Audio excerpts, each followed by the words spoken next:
باللہ من الشیطان الرجیم بسم اللہ الرحمن الرحیم نحمدہ ونصلی علی رسولہ الکریم اعوذ باللہ من الشیطان الرجیم بسم اللہ الرحمن الرحیم طه ما انزلنا علیک القرآن لتشقى إلا تذكرة لمن يخشى تنزيلا ممن خلق الأرض والسماوات الأولى الرحمن على العرش استوى له ما في السماوات وما في الأرض وما بينهما وما تحت الثرى وإن تجهر بالقول فإنه يعلم السر وأخفى الله لا إله إلا هو له الأسماء الحسنى وهل أتاك حديث موسى إذ رأى نارا فقال لأهلهم كثوا إني آنست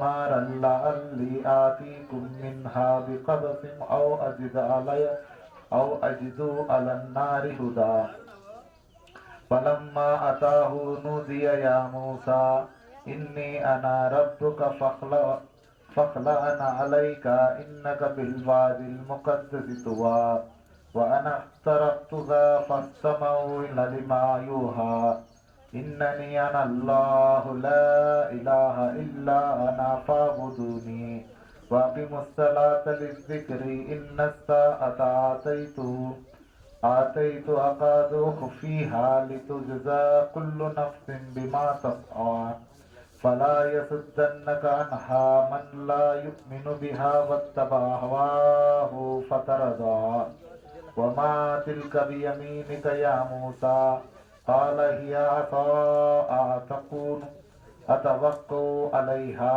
وأهش بها على غنمي ولي فيها مآرب أخرى قال ألقي يا موسى فألقى فإذا هي حية تسعى قال خذها ولا تخف سنعيدها سيرة الأولى واضمم يدك إلى جناحك تخرج بيضاء من غير سوء آية أخرى لنريك من آياتنا الكبرى اذهب إلى فرعون إنه طغى صدق اللہ العظیم۔ عزیز بزرگوں دوستوں، ابھی جو میں نے آیات تلاوت کی ہیں یہ سورہ طٰہٰ کی پہلے رکوع کی آیتیں ہیں۔ اس کا ترجمہ سماعت فرمائیے۔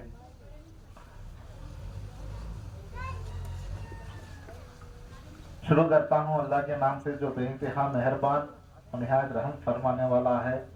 طٰہٰ، اے محمد صلی اللہ علیہ وسلم، ہم نے تم پر قرآن اس لیے نازل نہیں کیا کہ تم مشقت میں پڑ جاؤ، بلکہ اس شخص کو نصیحت دینے کے لیے نازل کیا ہے جو خوف رکھتا ہے۔ یہ اس ذات برتر کا اتارا ہوا ہے جس نے زمین اور اونچے اونچے آسمان بنائے، یعنی خدائے رحمان جس نے عرش پر قرار پکڑا۔ جو کچھ آسمانوں میں ہے اور جو کچھ زمین میں ہے اور جو کچھ ان دونوں کے بیچ میں ہے اور جو کچھ زمین کے مٹی کے نیچے ہے، سب اسی کا ہے۔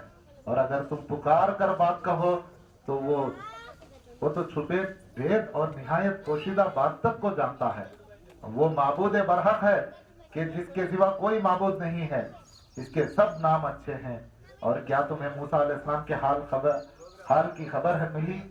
جب انہوں نے آگ دیکھی تو اپنے گھر والوں سے کہا کہ تم یہاں ٹھہرو، میں نے آگ دیکھی ہے، میں وہاں جاتا ہوں، شاید اس میں سے میں تمہارے پاس انگارے لاؤں یا آگ کے مقام کا رستہ معلوم کر سکوں۔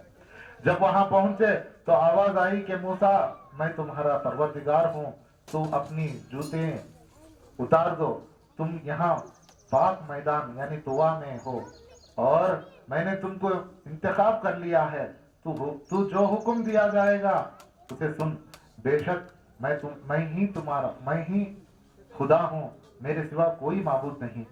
تو میری عبادت کرو اور میری یاد کے لیے نماز پڑھا کرو، قیامت یقیناً آنے والی ہے، میں چاہتا ہوں کہ اس کے وقت